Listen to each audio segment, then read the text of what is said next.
오늘 여러분과 함께 나눌 문학 작품은 헤르만 헤세의 시다르타입니다. 근래 불꽃처럼 타오른 헤르만 헤세의 시다르타 열풍에 대해 생각해 보았습니다. AI 시대를 사는 우리들, 특히 치열한 경쟁과 번아웃을 경험한 2040 세대가 타인의 정답이 아닌 나만의 삶을 찾는 고독한 탐구 과정에 깊이 공감하고 있는 것 같습니다. 정해진 성공 궤도를 달리며 지치고 불안을 안고 살아가는 세대들. 그래서 마음챙김, 명상문화 확산과 함께 종교적 도구마를 넘어선 철학적 깨달음의 서사가 역설적으로 큰 매력으로 다가오는 것 같습니다. 지식과 정보가 넘쳐나는 AI 시대에 시다르타가 강조하는 지식은 전달될 수 있지만 지혜는 스스로 체득해야 된다는 메시지는 우리에게 강한 울림을 줍니다. 세상이 정해준 정답에 지치고 나 자신을 잃어버린 듯한 기분이 들 때 헤르만 헤세의 시다르타는 다정한 위로를 건넵니다.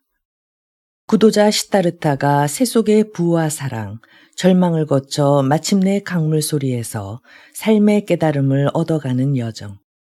지금 그 평온하면서도 치열한 길을 함께 걸어보겠습니다. 3회에 걸쳐 전편 완독하겠습니다.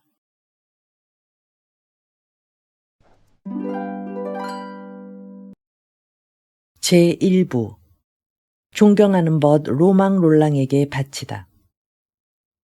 바라문의 아들. 일찍이 젊은 매 시다르타는 바라문의 어여쁜 아들로 같은 바라문의 아들이며 친구인 고빈다와 집에서나 양지 바른 강언덕, 사라수 그늘, 무화과 나무 그늘에서 늘 함께 지내면서 자랐다. 그의 마음은 강가에서 멱을 감는 신성한 수욕을 할 때나 신성한 제사를 지낼 때 또는 학자인 아버지의 훈계를 들을 때는 늘 깊은 생각에 잠겼다. 시다르타는 어느덧 현자들 틈에 끼어 함께 이야기하였고 고빈다와 함께 논쟁도 하였으며 명상과 사색에 잠기는 방법도 배웠다. 시다르타는 이어 말 중에 말 옴을 말할 수 있게 됐고 통일된 정신과 명석한 두뇌가 이마에 번뜩이고 옴이라는 말을 숨쉬듯 쉽게 할 줄 알게 되었다. 그는 이미 자기 본성 속에 불멸의 아트만, 즉 참된 자아인 우주의 유일한 존재를 깨칠 수 있었다. 그리하여 아버지는 영특하고 지식욕에 불타는 아들이 위대한 현자인 승려, 바라문 왕자로 성장하고 있는 것을 보고 기뻐서 어쩔 줄 몰랐다. 그의 어머니도 또한 아들이 걸어가거나 앉아있거나 서있거나 항상 건강하고 이목이 수려하며 예절 바른 것을 볼 때 기쁘기 이를 데 없었다. 반듯한 이마, 왕자와 같은 눈매, 늘씬한 허리로 그가 거리를 지나갈 때 젊은 바라문의 딸들의 가슴 속에는 저절로 사랑이 싹텄다. 하지만 누구보다도 시다르타를 사랑한 사람은 그의 친구 고빈다였다. 그는 시다르타의 빛나는 눈초리와 아름다운 목소리를 사랑했다. 또한 그는 시다르타의 예의 바른 거동을 사랑하였다. 아니, 그는 시다르타의 전부를 사랑하였다. 그리고 무엇보다도 고매한 사상과 굳은 의지와 높은 사명감을 실천하는 정신을 사랑했다. 시다르타는 결코 평범한 바라문이나 부패한 재간이나 탐욕스러운 상인, 수다스러운 설법사, 흉악하고 교활한 승려 또는 무수한 양떼 중에서 착하고 어리석은 양이 되는데 만족할 사람이 아니라는 것을 고빈다는 잘 알고 있었다. 그리고 고빈다 역시 저속한 바라문이 되지 않을 것을 다짐했다. 그는 사랑스럽고 유망한 시다르타의 뒤를 따르려고 했다. 그리하여 시다르타가 신의 경지에 이르고 영광의 나라에 들어가게 되면 그도 친구로서, 반려자로서, 하인으로서, 창을 드는 종복으로서 또는 그의 그림자로서 뒤를 따르려고 했다. 그는 무화과 나무가 서 있는 정원의 아름다운 길을 거닐거나 푸른 숲 그늘 밑에서 명상에 잠기면서 일가로 되어 있는 속죄의 수족을 씻으면서 우거진 망고나무 그늘에서 제사를 지내면서 그 예의 바른 언동으로 말미암아 모든 사람들의 사랑을 받았고 모든 사람들에게 희열을 주었다. 하지만 자기 자신은 아무런 희열도 느끼지 못했다. 꿈과 명상이 강물과 함께 계속되고 별과 함께 반짝이며 햇살과 함께 융해되어 갔다. 꿈과 영혼의 불안이 제단의 향불처럼 피어오르고 리그베다의 19절이 흘러나오고 늙은 바라문의 교훈처럼 솟아나는 것이었다. 이리하여 시타르타의 마음속에는 불만이 일기 시작했다. 그는 아버지와 어머니의 사랑이나 친구 고빈다의 사랑도 이젠 영원히 그를 행복하고 아늑하게 하지 못하리라는 것을 알게 되었다. 그리고 존경하는 아버지와 스승들, 지혜로운 바라문 승려들은 이미 그들이 지닌 바 가장 위대한 것을 다 그에게 넘겨주었다는 사실도 깨닫기 시작했다. 그들이 소유하고 있는 모든 것을 자기의 그릇에 부어넣었으나 그릇은 차지 않고 흡족하지 않고 영원히 편히 쉬지 못해 안정을 누리지 못함도 깨달았다. 몸을 씻는 것은 좋은 일이었다.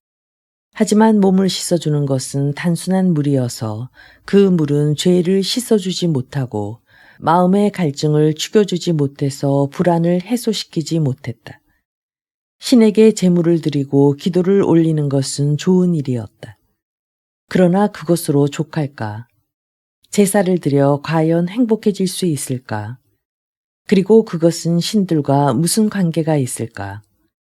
세계를 창조하였다는 프라야 파티는 참으로 있는 것일까? 그것은 홀로 있는 오직 하나의 아트만이 아닐까?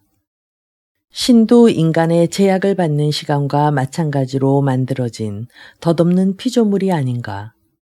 그래도 신을 섬긴다는 것이 올바르고 뜻깊은 가장 거룩한 행위일까?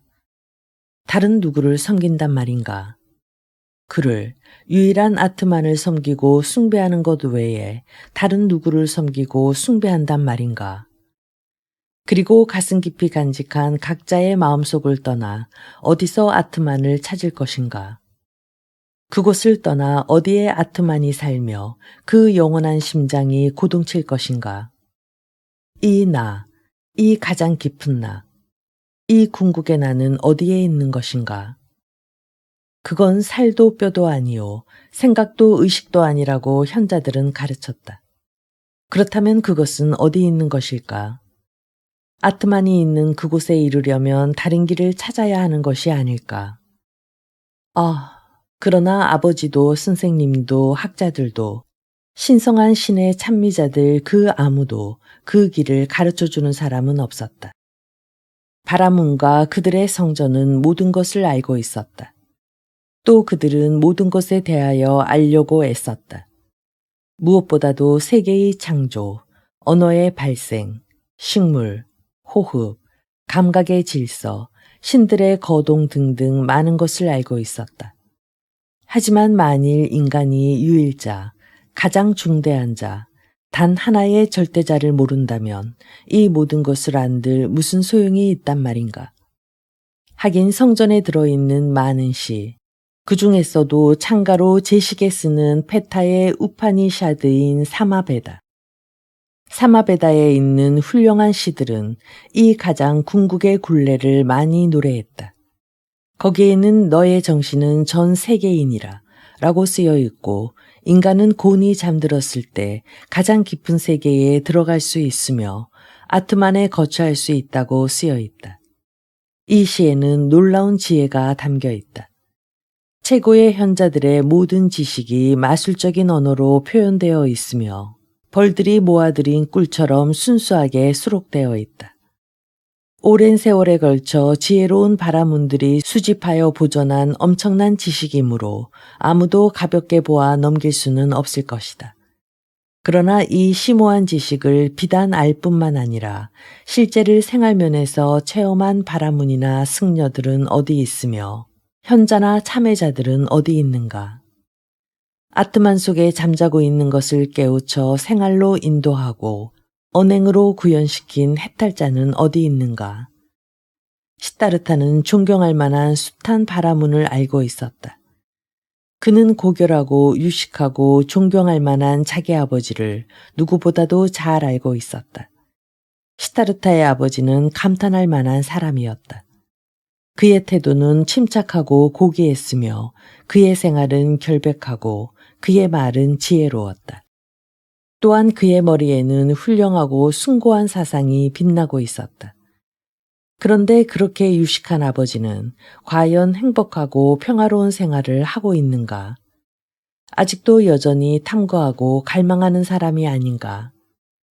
그는 목마른 자로서 언제나 신성한 셈이나 제단 또는 바라문과의 대화에서 갈증을 풀어야만 했던 것이 아닌가?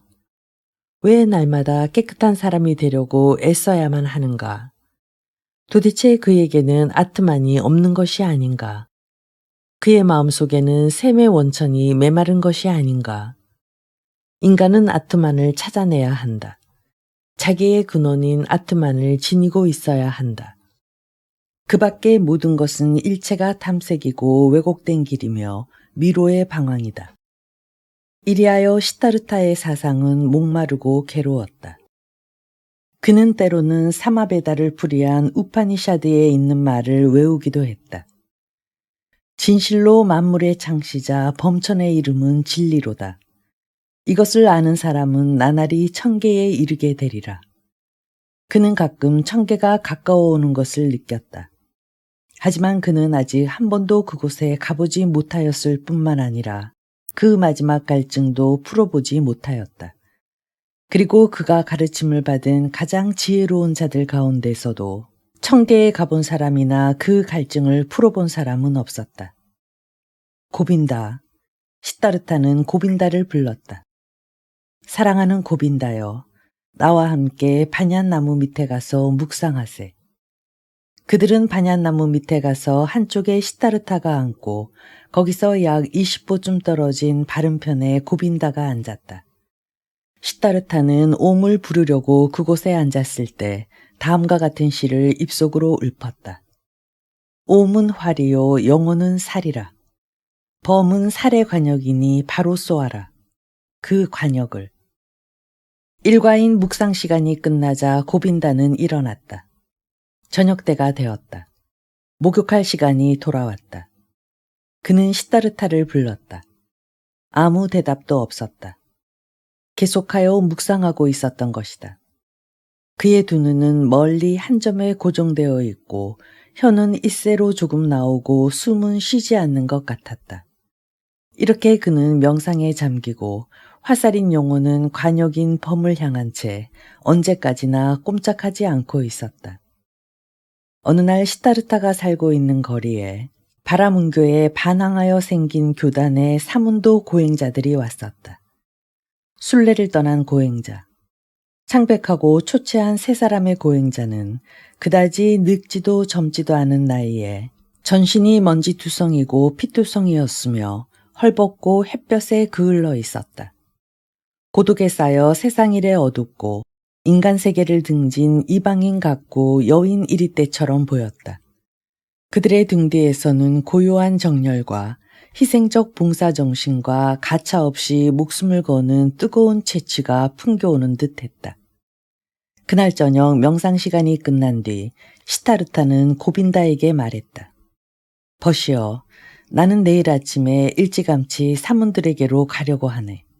나는 사문이 되려네. 고빈다는 이렇게 말하는 친구의 엄숙한 얼굴에서 한 번 쏜 화살처럼 돌릴 수 없는 굳은 결의를 엿보고 새파랗게 질렸다. 그러나 곧 고빈다는 이제야말로 큰일이 일어나 시타르타는 갈 길을 가는 것이며 그의 운명은 움트기 시작하였고 동시에 자기의 운명도 움트기 시작하였다는 사실을 깨닫게 되었다. 그리하여 고빈다의 얼굴은 더욱 새파랗게 질려 있었다. 오, 시타르타. 그는 친구를 불렀다. 자네 아버지가 그것을 승낙하실까? 시타르타는 현자와 같은 얼굴로 고빈다의 마음을 꿰뚫어 보고 그가 불안을 느끼면서도 자기 뒤를 따르려는 기색을 알아차렸다. 오, 고빈다. 하고 그는 나지막한 소리로 불렀다. 우리는 더 이상 말하지 않기로 하세.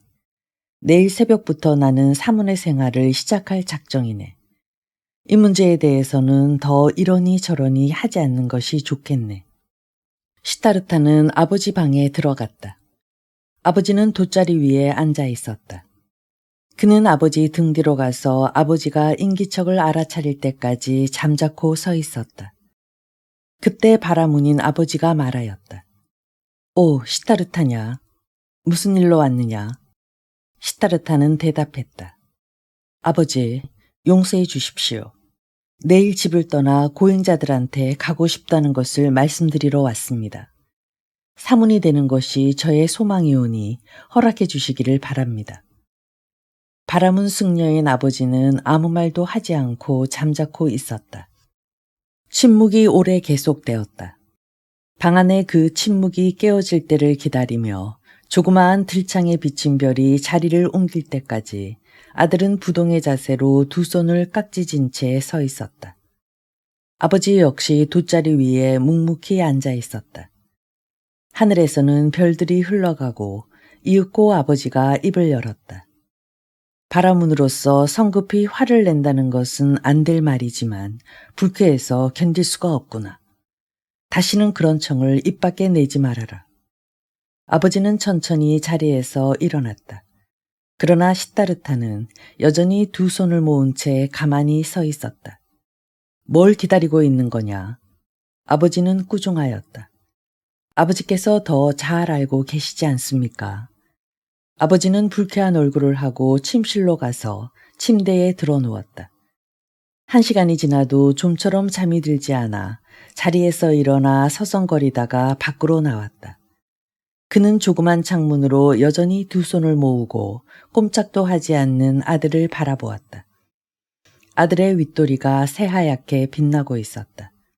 아버지는 불안한 마음으로 침실로 되돌아왔다. 그러나 여전히 잠을 이루지 못하여 다시 일어나 방 안을 왔다 갔다 하다가 밖에 나와 달을 쳐다보았다. 그는 다시 창문을 통하여 방 안을 들여다보았다. 아들은 여전히 손을 마주잡고 꼼짝하지 않았다. 다만 달빛이 그의 종아리를 희롱하고 있을 뿐이었다. 아버지는 걱정이 되어 침실에 돌아왔다가 1시간 후에 다시 가보고 2시간 후에 또 가보았다. 작은 창문을 통하여 시타르타는 처음에는 달빛 속에, 다음에는 별빛 속에, 그 다음에는 어둠 속에 잠자코 서 있었다. 아버지는 시간마다 가만히 가서 방 안에 꼼짝하지 않고 서 있는 아들을 바라보다가 나중에는 화가 치밀었다. 새벽녘에 다시 방에 들어가 보았다. 아들은 어쩐지 훨씬 큰 사람처럼 보이기도 하고 낯선 사람처럼 보이기도 하였다. 시타르타야, 그는 아들을 불렀다. 무엇을 여태 기다리고 있느냐? 아버지께서 더 잘 아실 것입니다. 너는 아침이 되고 한낮이 되고 저녁때가 되기까지 그렇게 서서 기다릴 작정이냐? 예, 서서 기다리겠습니다. 시타르타, 너는 힘들어서 견딜 수 없을 게다. 그건 각오하고 있습니다. 시타르타, 너는 잠들어 버릴 거야. 잠들지는 않을 겁니다. 시타르타, 그러다가 죽고 만다. 예, 그럴 테지요. 그럼 너는 이 애비 말에 순종하느니보다 차라리 죽어버릴 작정이냐? 저는 언제나 아버지의 말씀에 순종해 왔습니다. 그런데 너는 앞으로는 내 말에 순종하지 않을 작정이냐? 저는 아버지가 분부하는 대로 하겠습니다. 아침 햇살이 방 안에 흘러들었다. 아버지는 시타르타가 무릎을 부들부들 떨고 있는 것을 보았다. 하지만 시타르타의 얼굴에는 아무런 동요도 없고 두 눈은 먼 곳을 뚫어지게 바라보고 있을 따름이었다. 아버지는 시타르타가 이미 자기를 버리고 고향의 자기 곁에 머물러 있지 않으리라는 것을 알아차렸다. 그는 아들의 어깨를 가만히 짚고 말하였다. 산에 가서 사문이 되도록 하여라. 그는 드디어 말하였다. 산에 가서 축복을 받게 되면 와서 나한테도 가르쳐다오. 그러나 만일 실망하게 되면 다시 돌아오너라. 나와 같이 신들을 섬기도록 하자. 그러면 어서 어머니에게 가서 입을 맞추고 가는 곳을 알리도록 하여라. 나는 강에 가서 첫 목욕할 시간이 되었다. 그는 아들의 어깨에서 손을 떼고 밖으로 나갔다. 시다르타는 발을 떼어 놓으려고 했으나 몸이 한쪽으로 자꾸만 비틀거렸다. 그는 몸을 간신히 가누고 아버지에게 작별 인사를 드리고 어머니에게 가서 아버지의 분부대로 하였다. 시타르타가 아침 햇빛을 받으며 무거운 다리를 이끌고 아직 고요히 잠든 거리를 떠나려고 할 때 거리의 변두리 오막살이집 옆에 웅크리고 있던 한 그림자가 자리에서 일어나 시타르타의 뒤를 따랐다. 자넨가? 시타르타는 웃으며 말했다. 그래, 나도 왔네. 고빈다가 말했다. 사문들 옆에서. 이날 저녁 두 사람은 초췌한 사문의 고행자들을 쫓아가 그들을 따르며 시중들게 해달라고 간청하여 승낙을 받았다. 시다르타는 거리에서 만난 어떤 가난한 바라문에게 옷을 벗어주었다. 그는 다만 잠방이와 바느질도 제대로 하지 않은 잿빛 웃옷을 목에 걸치고 있을 뿐이었다. 그는 하루에 한 끼만 먹되 요리한 음식은 입에 대지 않기로 하였다. 그는 보름씩, 때로는 한 달씩이나 단식할 때도 있었다. 장단지와 볼에 살이 빠졌다. 괭하니 쑥 들어간 두 눈에는 정열적인 꿈만이 서려 있고 여인 손가락에는 손톱만 길게 자랐다. 그리고 턱에는 까칠한 수염만이 수북할 뿐이었다. 그의 눈초리는 여인을 만날 적마다 경멸에 떨렸다. 그는 거래하는 장사치들, 사냥가는 귀족들, 죽은 사람을 서러워하는 상제들, 몸을 파는 창녀들, 병자를 고쳐주는 의사들, 파종의 날에 예언하는 승려들, 사랑을 속삭이는 여자들, 어린 것에게 젖을 물린 어머니들을 보았다. 그러나 아무것도 거들떠 볼 만한 가치가 없었다. 모든 것은 거짓이었다. 모든 것에서 썩은 냄새가 났다. 모든 것이 뜻이 있고 행복하고 아름다운 것 같이 보이지만 실은 다 썩은 것이었다. 세상은 괴롭고 인생은 번뇌로 가득했다. 또 하나의 목적이 시다르타의 눈앞에 나타났다. 그것은 해탈이었다. 욕심으로부터, 꿈으로부터, 기쁨과 슬픔으로부터 벗어나는 것이었다. 자신을 죽이는 것, 이미 내가 아니라는 것, 마음을 비워 안식을 얻는 것, 자기의 집념을 버림으로써 기적을 찾는 것이 목적이었다. 나를 정복하고 죽임으로써 모든 욕심을 버릴 때 비로소 마지막으로 남은 가장 본질적인 것, 즉 이미 내가 아닌 커다란 비밀을 깨달을 수 있다.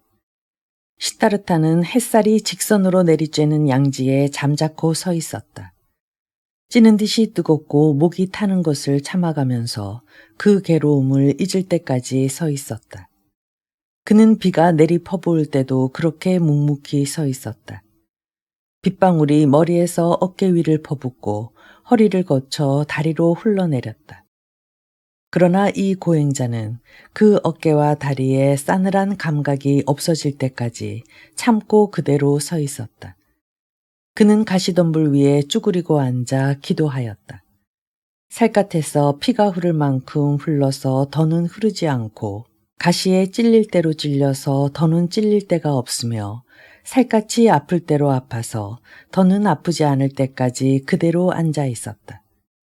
그는 단정히 앉아서 호흡을 조절하는 법을 배웠다. 처음에는 얕은 호흡을 하며 참고 나중에는 아예 숨을 쉬지 않고 참았다. 그는 호흡과 함께 심장의 고동을 더디게 하고 그 횟수를 제한하며 나중에는 완전히 고동이 멎게 하는 방법도 배웠다. 늙은 사문들로부터 그들의 새로운 규칙에 따라 자기 자신을 잊고 깊은 명상에 잠기는 방법도 배웠다. 해오라기가 대숲 위를 날아갔다. 시타르타는 그 새와 함께 숯불과 산 위를 날아보았다. 그는 한 마리의 해오라기가 되었다.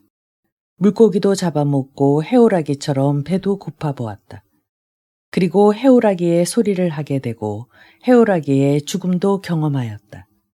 모래 언덕에 죽은 이리가 한 마리 있었다. 시타르타의 영혼은 그 시체 속에 들어가 보았다. 그는 죽은 이리가 되었다.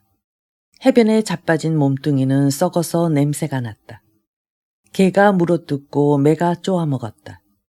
그는 드디어 해골이 되고 티끌이 되고 허허벌판에 흩어져 버렸다. 이윽고 그의 영혼은 다시 돌아왔다. 그리고 죽었다. 그는 썩어 문드러졌다. 여기서 그는 서글픈 윤회를 맛보았다.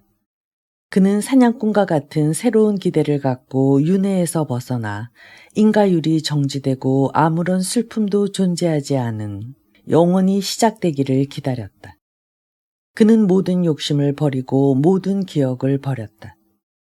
이리하여 자기 자신으로부터 떠나 낯설은 형상들 속에 들어가 그 형상이 되었다.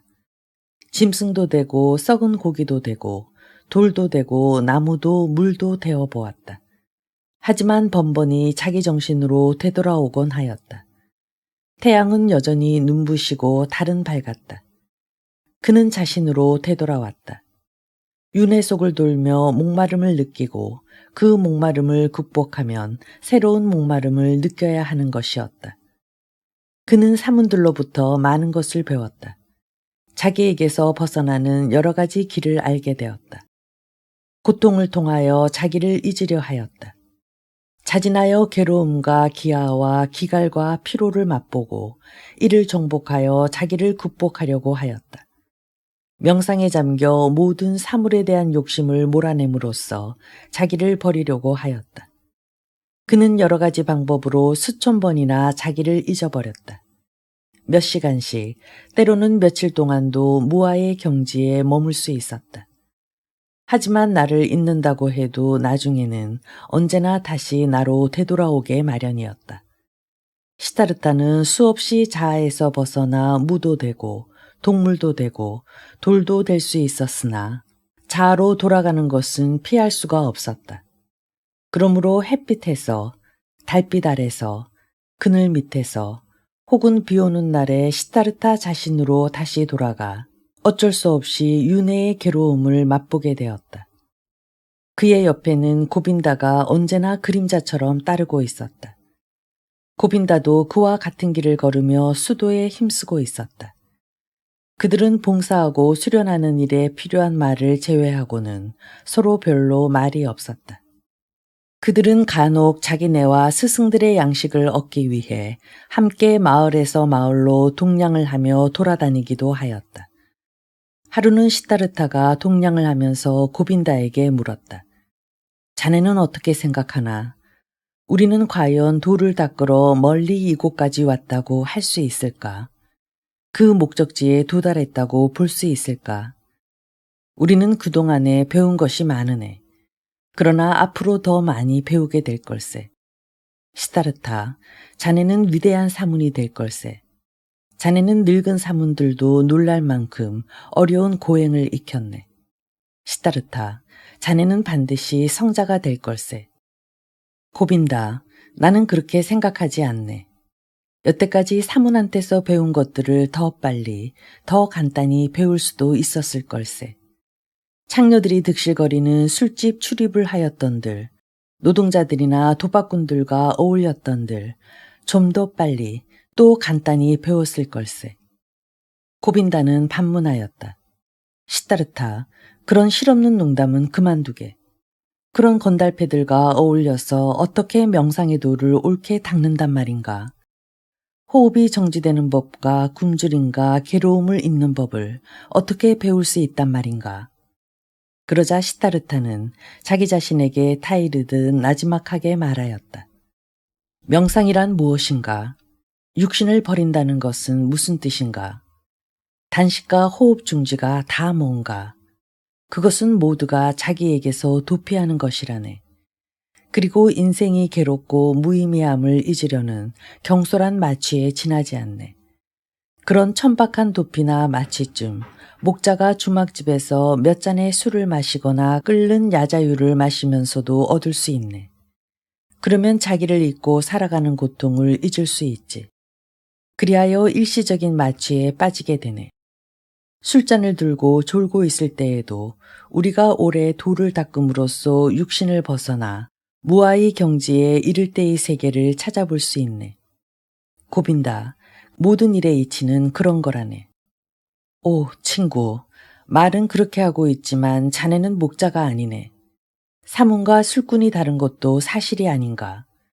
술꾼들은 곧잘 취함으로써 잠시 자기로부터 도피하여 휴식할 수 있지만 술에서 일단 깨어났을 때는 모든 것이 종전과 다름없다는 것을 알게 될 걸세. 그는 전보다 조금도 지혜로워졌거나 유식해졌거나 또 높은 세계에 이른 것이 아니네. 그때 시타르타는 웃으며 말했다. 나는 술꾼이 아니니까 그런 건 잘 모르겠네.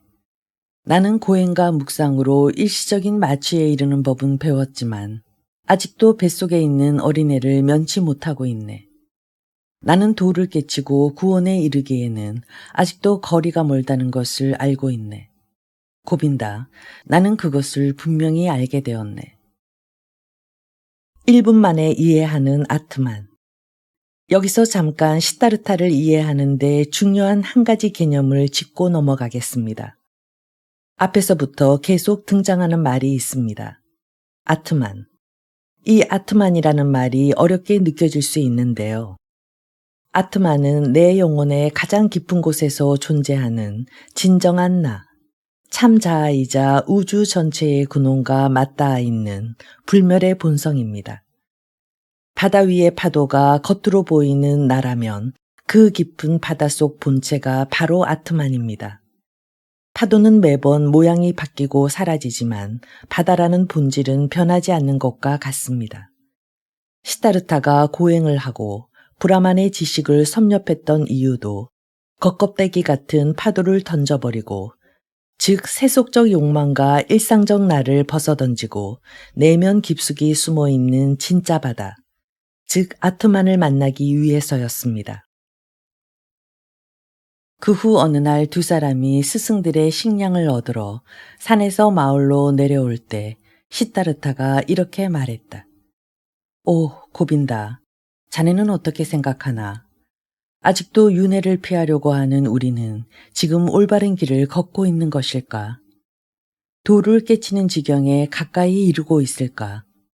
구원에 가까이 다가가고 있을까? 시타르타, 우리는 많이 배웠네. 그렇지만 아직도 배울 것이 많이 있네. 우리는 윤회 속에서 사는 것이 아니라 높은 세계를 향해 올라가고 있는 걸세. 윤회란 낯선 모양과 같네. 우리는 이미 많은 계단을 올라왔네. 자네는 우리들의 존경하는 스승인 그 가장 늙은 사문이 지금 나이가 얼마나 되었다고 생각하나? 아마 60살은 되었을 걸세. 그는 60이나 되었으나 아직 열반에 이르지 못하였네. 그는 오래지 않아 70이 되고 80살이 될 걸세. 그리고 자네와 나도 그처럼 늙어가며 수도에 힘써 단식하고 명상에 잠길 걸세. 그렇지만 스승도 우리도 열반에는 이르지 못할 것 같네. 고빈다. 이 세상의 모든 사문들 가운데 단 한 사람도 열반에 이르지 못하리라고 나는 생각하네. 우리는 위안을 얻게 되겠지. 그리고 마취되거나 자기 자신을 속이는 기술을 배울 수는 있겠지. 그러나 우리는 세상에서 가장 본질적인 것을 발견하진 못할 걸세. 시타르타, 그렇게 무서운 말은 더 하지 말게. 그 많은 학자들과 바라문과 엄격하기 그지없는 존경할 만한 사문들과 진리를 탐구하여 진리를 위해 그토록 애쓰시는 거룩한 분들 가운데 어찌하여 단 한 사람도 궁극의 이치를 발견할 수 없단 말인가. 시타르타는 서글픈 듯 나지막한 목소리로 말을 받았다. 고빈다. 멀지 않아서 나는 자네와 함께 오랫동안 걸어오던 사문의 길을 버리려네. 나는 목이 마르도록 애써왔네. 그러나 이 긴 수도 생활에서 조금도 나아진 것이 없네. 언제나 지식에 굶주리고 의욕에 가득 차 있네. 나는 바라문과 베다 성전에서 수시로 물어왔네. 그러나 아마 콧불소나 원숭이에게 배워도 그만큼은 선량해지고 지혜로워지고 또 신성해졌을 걸세. 고빈다. 인간은 아무것도 배울 수 없다는 것을 배우기 위하여 나는 많은 시간을 소비했으나 아직도 만족스러운 해답을 얻지 못하였네. 나는 행위는 배울 수 없다고 믿네. 나는 이 세상에는 단 하나의 지식만이 있다고 생각하네. 그것은 도처에 흩어져 있네. 나나 자네한테도 있고 그 밖의 모든 존재에서 찾아볼 수 있는 아트만을 두고 하는 말일세. 그런데 이 아트만에 대해서는 알려고 하거나 배우려고 하는 것보다 더 얄미운 적은 없다고 믿네. 그때 고빈다는 걸음을 멈추고 두 손을 들며 말하였다. 시타르타, 그런 말로 자네 친구인 나를 걱정시키지 말아주게. 아닌 게 아니라 나는 자네 말을 듣고 걱정이 이만저만이 아니네. 생각해보게. 자네 말대로 배운다는 것 자체가 있을 수 없다면 기도의 신성함이 어디 있으며 바라문의 권위는 또 어디 있겠나. 그리고 사문을 어떻게 신성시할 수 있겠나. 시타르타, 그렇게 되면 이 세상에서 신성하고 가치 있고 존중할 만한 것이 어디 있단 말인가. 그리고 그는 다음과 같은 우파니샤드의 한 구절을 읊었다. 깨끗한 마음으로 아트만에 깊이 잠기는 사람은 말할 수 없는 행복이 깃들지니라. 시타르타는 잠자코 있었다. 그는 고빈다가 한 말을 생각해 보았다. 그렇다. 그는 고개를 숙이고 걸음을 멈추었다. 무엇을 가리켜 신성하다고 할 수 있단 말인가? 무엇이 남을 것인가? 무엇이 보존된단 말인가? 그는 머리를 옆으로 흔들었다. 두 젊은이가 사문들과 함께 돌을 닦으면서 지내온 지 3년째 되던 어느 날 길목과 다리를 건너 이런 소식이 뜬소문처럼 떠돌았다. 고다마라는 숭고한 사람, 즉 불타가 나타나 세상의 모든 번뇌를 정복하고 윤회의 바퀴를 멈추게 한다는 것이었다. 그리고 그 고행자는 황의를 걸치고 젊은이들에게 둘러싸여 재물도 고향도 아내도 없이 곳곳을 순회하면서 가르침을 베푸는 사람으로 바라문과 왕자도 그에게 복종하여 제자가 된다는 것이었다. 이런 전설이나 동화 같은 소문이 사방에 떠돌고 있었다. 거리에서는 바라문, 그리고 산중에서는 사문들의 입을 통하여 고다마 불타의 이름은 이 두 젊은이의 귀에 좋게도 들려오고 나쁘게도 들려왔다. 즉 그들은 어떤 때는 칭찬하는가 하면 어떤 때는 비방하는 것이었다. 마치 어느 지방에 흑사병이라도 유행하여 환자가 곳곳에 발생했을 때 그 말과 입김으로써 능히 모든 환자를 치료할 수 있는 어진 현자가 나타났다는 소문을 듣고 반신반의하면서도 환자들이 저마다 저 어진 현자인 구세주를 찾아 나서는 것처럼 사람들은 이 고다마 불타, 석가족에서 태어난 현자에 대한 소문을 듣고 사방에서 그에게 몰려드는 것이었다. 그는 더없는 깨달음을 지녔으며 전생에 대하여 기억하고 있을 뿐만 아니라 열반에 이르러 다시는 윤회에 빠지는 일이 없고 사물의 형태에 구애되지 않는다고 하였다. 그가 기적을 행한다느니, 귀신을 정복한다느니, 또는 신과 이야기를 주고받는다느니 하는 납득이 가지 않는 소문들이 곳곳에 퍼져 있었다. 고다마를 적대시하거나 믿지 않는 자들은 그를 맹랑한 유혹자요, 논팡이요, 이단자요, 무식하고 고행이나 금욕의 가치도 모르는 자라고 비방했다. 불타에 대한 소문에는 귀가 솔깃했다. 무엇보다도 매력이 있었다. 실로 세상은 병들고 인생은 괴로웠다. 그런데 보라, 소문에 의하면 그곳에는 생명의 샘이 솟아오르는 것 같고 복음이 들려오는 것 같고 사람에게 위안을 주는 숭고한 약속으로 가득 차 있는 것 같았다. 불타는 소문이 들리는 인도의 방방곡곡에서 젊은이들은 저마다 귀를 기울이고 동경과 희망을 갖게 되었다. 그리하여 숭고한 석가모니에 대하여 이야기하는 순례자나 길손이라면 누구나 도시와 시골을 막론하고 어디서나 바라문의 아들에게서 환영을 받았다. 숲속에 있는 사문들에게도 따라서 시타르타와 고빈다에게도 이 소문은 한 걸음 한 걸음씩 가까이 들려왔다. 서서히 한 방울 한 방울씩 가까이 오는 그 소문들은 희망으로 가득 찬 것이었다. 하지만 그들은 이에 대하여 별로 이야기를 주고받는 일이 없었다. 사문의 장로들은 이 소문을 달갑게 여기지 않았기 때문이다. 시다르타는 이른바 이 불타가 일찍이 금욕자로 살림 속에서 살다가 다시 환락의 속세로 돌아간 자라는 말을 듣고 아무런 존경심도 일지 않았다. 어느 날 고빈다가 시다르타에게 이렇게 말했다. 시다르타, 나는 오늘 마을에서 어느 바라문의 청을 받아 그 집에 갔더니 마침 불타를 눈으로 보고 그의 가르침을 직접 받은 바라문의 아들이 마가다 나라에서 와 있었네. 나는 정말 안타까워 숨이 막힐 지경이었네. 우리도 그 불타의 가르침을 직접 들을 수 있다면 얼마나 좋겠나. 우리도 그리로 가서 그 가르침을 들어보지 않으려나. 오, 고빈다. 자네는 노년이 되도록 이곳 사문들의 곁에 남아 사문을 장식하는 기회와 도를 닦을 줄 알았는데 내가 자네를 잘못 본 건가? 이제 자네도 갈 길을 찾아보려고 불타의 설교를 들으러 가려고 하네 그려. 날 비웃는 건가? 자네는 언제나 나를 비웃는 버릇이 있지. 시타르타. 그러나 자네도 그 설교를 듣고 싶어 하지 않았나? 그리고 언젠가 이 사문의 길에서 떠나야겠다고 하지 않았나?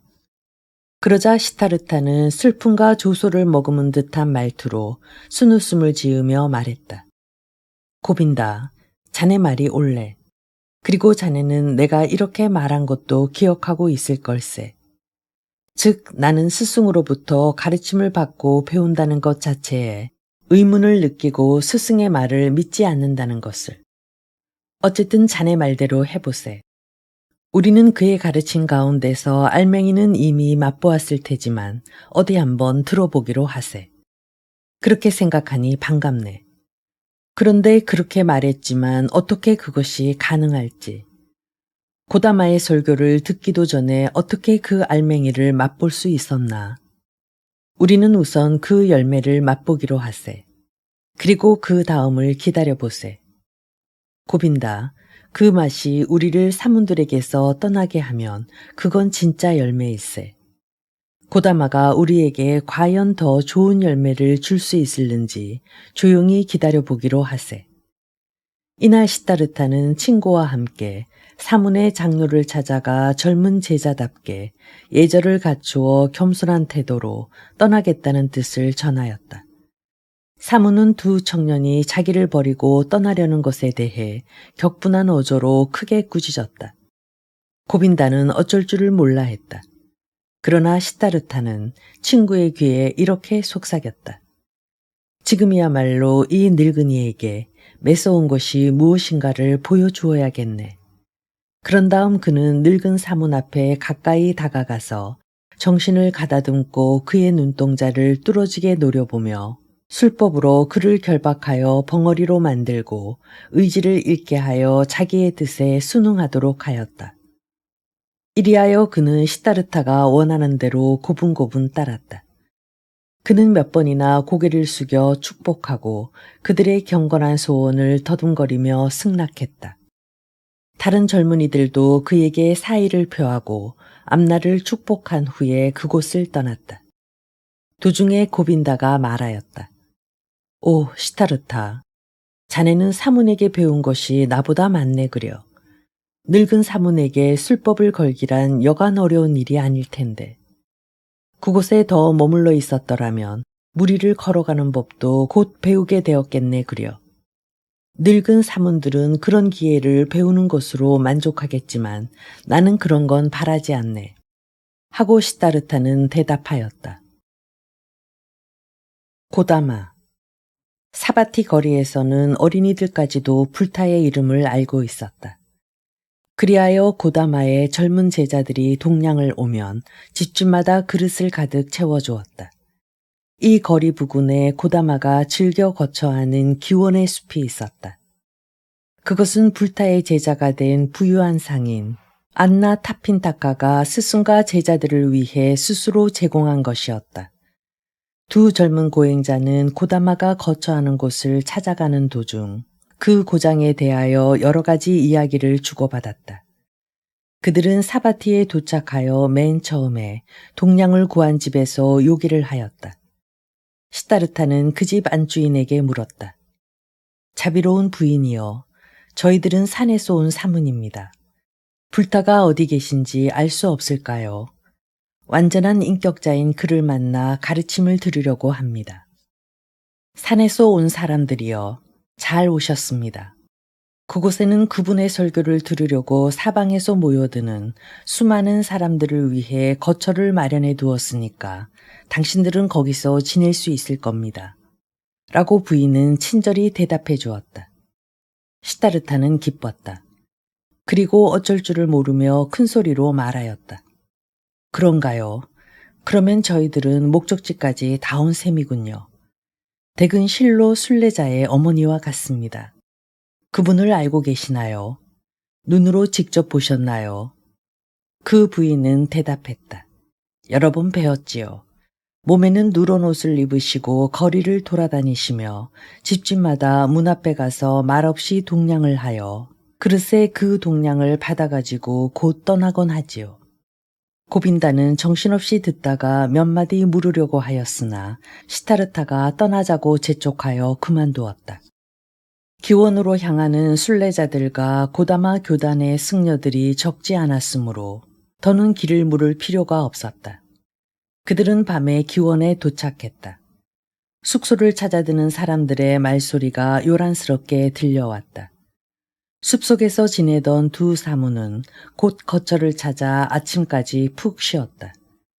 아침에 그들은 거기서 밤을 새운 많은 신자와 구경꾼들을 보고 놀랐다. 아름다운 숲속, 길목마다 황의를 걸친 승려들이 돌아다니고 나무 그늘에서 묵상하는 사람들과 심오한 종교적인 이야기를 나누는 사람들로 들끓어 큰 시장을 이루고 있었다. 대다수의 승려들은 하루에 한 끼씩 먹는 점심을 얻기 위해 동양 그릇을 들고 거리로 나섰다. 그리고 불타 자신도 아침마다 동양을 떠나는 것이었다. 시다르타는 불타를 보았다. 그는 마치 신의 계시를 받은 것처럼 곧 불타를 알아보았다. 황의를 걸친 불타는 동양 그릇을 들고 천천히 걸어가는 소박한 분이었다. 여기를 보라. 여기 계신 이 어른이 바로 불타이시다. 시다르타는 친구에게 조용히 말했다. 고빈다는 황의를 걸친 그를 유심히 바라보았다. 불타. 그는 다른 수백 명의 승려들과 별로 다르게 보이는 점은 없었다. 고빈다도 곧 불타를 알아보았다. 그는 점잖게 걸어가고 있었다. 깊은 생각에 잠긴 그의 침착한 얼굴에는 슬픔도 기쁨도 떠있지 않고 마음속으로 조용히 웃는 것처럼 보였다. 그는 이렇듯 인자한 웃음을 띄우고 마치 건강한 어린애처럼 조용히 걸어가고 있었다. 모든 승려들과 마찬가지로 엄격한 계율을 쫓아 발길을 옮기는 그의 얼굴, 걸음걸이, 고요히 내려감은 눈, 조용히 늘어뜨린 팔, 손가락까지도 평화롭고 원만함을 나타내 보여주는 것 같았다. 무엇을 구하거나 바라거나 따르지 않고 다만 광명과 평화 속에서 온화하게 숨쉬고 있었다. 우리는 오늘 그의 설교를 들을 수 있을 걸세. 고빈다가 시다르타에게 말했다. 시다르타는 아무 대답도 없었다.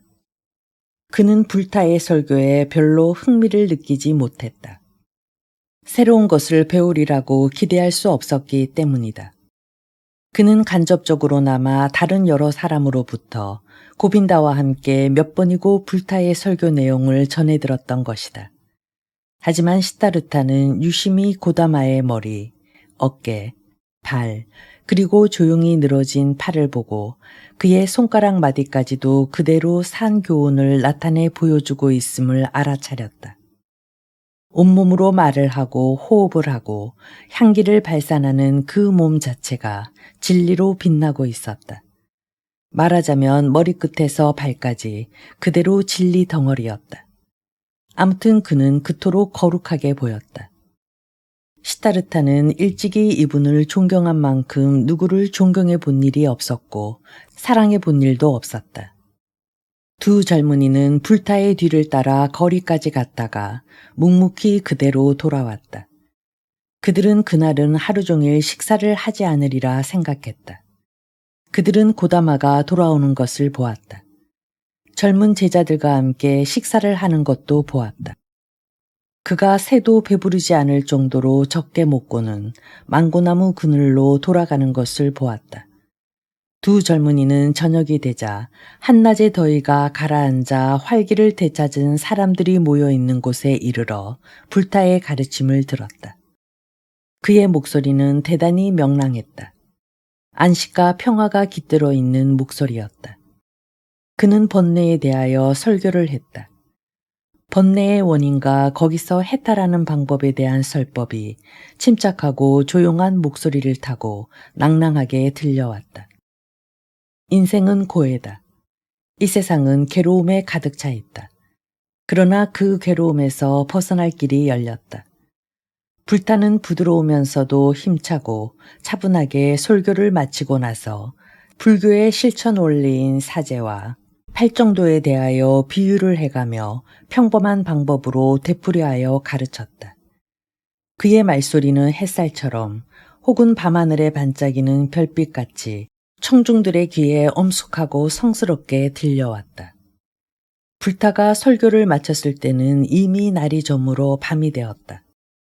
설교를 마치자 많은 순례자들이 그의 앞에 나아가 교단에 가입하고 불도에 귀의하길 언약했다. 고다마는 그들을 모두 받아들이고 이렇게 말하였다. 그대들은 설교를 잘 알아들었느냐? 그러면 오라. 그리하여 거룩한 길을 걷도록 하라. 그러면 모든 괴로움에서 해탈되리라. 그때 소심한 고빈다도 앞으로 나아가 이렇게 말했다. 저도 세존의 가르침에 귀의하겠나이다. 고빈다는 제자가 되기를 원하며 허락을 받았다. 불타가 휴식을 하기 위해 돌아갔을 때 그는 시타르타에게 열의에 찬 목소리로 말했다. 시타르타, 내가 자네를 탓하는 것은 주제넘은 일이지만 한마디 하지 않을 수 없네. 우리는 같이 세존을 뵙고 그 교훈을 들었네. 그리고 나는 그 가르침에 귀의했는데 자네는 어찌하여 잠자코 있는가? 해탈의 길을 걷기 싫단 말인가? 그래서 주저하는 건가? 혹은 아직도 더 두고 보겠다는 건가? 시타르타는 잠에서 깨어난 듯 눈을 번쩍 뜨고 고빈다의 얼굴을 오랫동안 뚫어지게 바라보더니 엄숙한 목소리로 나지막하게 말했다. 나의 벗 고빈다. 이제 자네는 자네의 길을 자진하여 선택하였네. 자네는 지금까지 언제나 다정한 친구로서 내 뒤를 따라왔지. 나는 때때로 이렇게 생각해 보았네. 고빈다도 언젠가는 자기 힘으로 걸어갈 때가 있을 것이라고. 그런데 이제 그 때가 와서 자네는 혼자서 자기의 길을 택하였네. 부디 끝까지 쉬지 말고 그 길을 가게. 그리하여 열반에 이르기를 축원하네. 아직도 친구의 말을 이해하지 못한 고빈다는 더 참을 도리가 없다는 듯 이렇게 거듭 말했다. 어서 말해주게, 시타르타. 별 수 없지 않나? 물론 자네는 나보다 사리를 잘 판단할 테지만 내가 존경하여 마지 않는 불타에게 귀의하겠다고 말해주게. 시타르타는 친구의 어깨 위에 두 손을 얹고 이렇게 말했다. 자네는 내 축원의 말을 미처 듣지 못하네 그려. 고빈다. 거듭 말하지만 자네가 그 길을 끝까지 걸어가서 열반에 이르도록 나는 축원하겠네. 그러자 고빈다는 친구가 자기를 떠나버릴 줄 알고 비탄에 쌓여 침울해하고 있었다. 시타르타는 고빈다에게 부드러운 말로 이렇게 타일렀다. 고빈다, 자네는 지금 불타의 사문이라는 것을 잊지 말게. 자네는 고향과 부모를 버렸네. 그리고 지난날의 모든 정열과 재물도 버렸네. 뿐만 아니라 일체의 집착과 우위도 버렸네. 세존은 그렇게 하기를 바라는 걸세. 또 자네 자신도 그렇게 되기를 원했고. 고빈다, 내일 아침에 나는 자네 곁을 떠나려네. 두 젊은 친구는 오랫동안 숲속을 돌아다니다가 잠자리에 누웠으나 좀처럼 잠을 이룰 수가 없었다. 고빈다는 친구에게 왜 고다마의 가르침에 귀의할 수 없느냐, 고다마의 가르침에서 못마땅한 것이 무엇이냐고 성화같이 물었다. 그러나 시타르타는 번번이 이렇게 대답하는 것이었다. 고빈다, 안심하게. 세존의 가르침은 지당하네. 내가 어떻게 감히 잘못을 지적할 수 있겠나. 그 이튿날 아침에 가장 연로한 불타의 수제자가 종언을 거닐면서 새로 불타에게 귀의하려는 사람들에게 황의를 나누어 주고 초보의 교리와 계율을 가르치고 있었다. 그러자 고빈다는 큰 결심이라도 한 듯 친구를 포옹하고 새 귀의자들 속을 헤치고 들어갔다. 시타르타는 생각에 잠겨 숲속을 거닐고 있었다. 그때 고다마가 가까이 다가왔다. 시타르타는 경의를 표하여 공손히 인사하였다. 불타의 눈에서 친절과 온정이 흐르고 있는 것을 보고 그는 용기를 내어 한마디 여쭤보아도 좋으냐고 물었다. 고다마는 잠자코 고개를 숙여 승낙했다. 시타르타는 말하였다. 오, 세존이시여. 어제 저는 세존의 놀라운 설교를 들었습니다. 저는 그 설교를 듣기 위해 친구와 함께 먼 곳에서 찾아왔습니다. 이제 저희 친구는 세존에게 귀의하여 곁에 남게 되었으나 저는 다시 순례의 길을 떠나려 합니다. 마음대로 하십시오. 세존은 친절하게 말했다. 이런 말은 너무나 당돌하다고 하실지 모르겠으나 저는 세존에게 저의 생각을 솔직히 말씀드리지 않고서는 떠날 수 없습니다. 잠시 저의 말을 들어주실 수 있겠습니까? 불타는 묵묵히 고개를 끄덕여 이를 허락했다. 오, 세존이시여. 세존의 가르침에서 무엇보다도 놀라운 것은 이 한 가지 사실인가 합니다. 세존의 가르침은 모든 사리를 분명히 입증하고도 남음이 있습니다. 세존께서는 이 세계를 끊을 수 없는 사슬에 연결된 인과의 법칙에 의해 이루어진 것으로 보시고 사슬에 비유하셨습니다. 일찍이 아무도 세계를 그렇게 분명히 설명하지는 못하였습니다. 그것은 실로 부정할 여지가 없습니다. 세존의 가르침을 통하여 이 세계는 수정처럼 맑아 우연은 물론 신의 지배도 받지 않는 완전 무결한 것으로 볼 때 모든 바라문들의 심장은 감격한 나머지 크게 고동치게 되었습니다. 이 세상은 선한가 악한가 혹은 괴로운가 즐거운가 하는 문제는 나중에도 생각할 수 있으리라고 생각합니다. 따라서 그것은 근본이 되는 문제가 아니라고 생각됩니다. 이 세계가 단일하고 모든 생성의 관계나 하나의 근원이나 인과 법칙 또는 동일한 생명의 법칙에 파생되는 크고 작은 모든 점은 세존의 위대한 설교에서 분명히 밝혀졌습니다. 그러하오나 세존의 가르침에 의하면 모든 사물이 단일하고 또한 질서정연함은 어느 한 지점에서 끊어지고 마는 듯합니다. 그리하여 그 틈바구니에서 이 단일한 세계에 어떤 알 수 없는 새로운 현상, 즉 일찍이 존재하지 않았으며 또 입증할 수도 없었던 새로운 현상이 나타나게 되었습니다. 그것은 세계의 극복을 뜻하는 해탈이옵니다. 그리하여 그 작은 틈새로부터 완전하고 영원하며 단일한 세계의 법칙이 다시금 허물어져 버립니다. 감히 이론을 여쭈어 죄송합니다. 고다마는 잠자코 그의 말을 듣고 있다가 자비롭고 친절하고 명랑한 목소리로 이렇게 대답했다. 오, 바라문의 아들인 그대가 내 설교를 듣고 그렇게 깊이 생각해 본 것은 장한 일이오. 그대는 나의 설교에서 하나의 결함을 찾아내었소. 그 점에 대해서는 좀 더 다른 각도에서 생각해 보도록 하오. 그리고 지식을 추구하는 그대는 사상이란 얼마든지 다를 수 있으며 논쟁을 경계해야 한다는 것을 알아야 하오. 중요한 것은 사상이요. 그것은 아름다울 수도 있고 추할 수도 있으며 지혜로울 수도 있고 어리석을 수도 있어. 그리고 사람마다 어떤 사상에 동의할 수도 반대할 수도 있어. 그런데 그대가 나한테서 들은 설교는 나의 사상이 아니오. 그리고 그 설교는 지식을 구하는 자를 위해 세계를 해석하기 위한 것도 아니오. 그것은 비애를 벗어나려는데 그 목적이 있어. 이 고다마의 가르침은 그 밖에 아무것도 바라지 않소. 오, 세존이시여, 부디 진정하소서. 시타르타는 말했다. 저는 세존과 언쟁을 하려고 감히 그런 말씀을 드린 것은 아닙니다. 사상은 별로 중요한 것이 못 된다는 세존의 말씀은 지당합니다. 하지만 한마디만 더 말씀드리겠습니다. 저는 잠시나마 세존께서 불타로서 많은 바라문과 그 아들들이 도달하려고 애쓴 최고의 목표에 이르렀다는 것을 의심해 본 일이 없습니다. 세존께서는 죽음에서 해탈하는 법을 발견하셨습니다.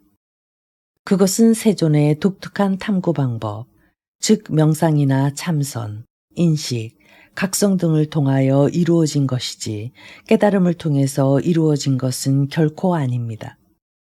그러므로 저는 해탈이란 배워서 되는 것이 아니라고 생각합니다. 세존께서도 해탈하실 때 마음속에 일어난 것을 입으로 가르쳐서 남에게 전할 수 없을 줄 압니다. 도를 통하신 불타의 가르침은 여러 가지 의미를 내포하고 있어 악을 멀리하고 올바르게 살아가는 방도를 제시하고 계시오나 그토록 분명하고 존중할 만한 가르침도 다음에 한 가지만은 내포하고 있지 않습니다. 즉 수십만의 구도자들 가운데서 오직 세존께서만 체험하신 비밀이 그것입니다. 제가 세존의 설교를 듣고 느낀 것은 바로 그 점이었습니다. 또한 제가 다시 편력의 길을 떠나려는 까닭도 거기 있습니다. 다른 데 가서 더 좋은 가르침을 들으려는 것이 아닙니다. 저는 세존의 말씀보다 더 훌륭한 말씀이 없다는 것을 잘 알고 있습니다. 저는 모든 가르침과 스승을 버리고 오직 하나의 목표에 도달하기를 원하며 그렇지 못할진대 차라리 죽으려고 편력의 길을 떠나는 것입니다.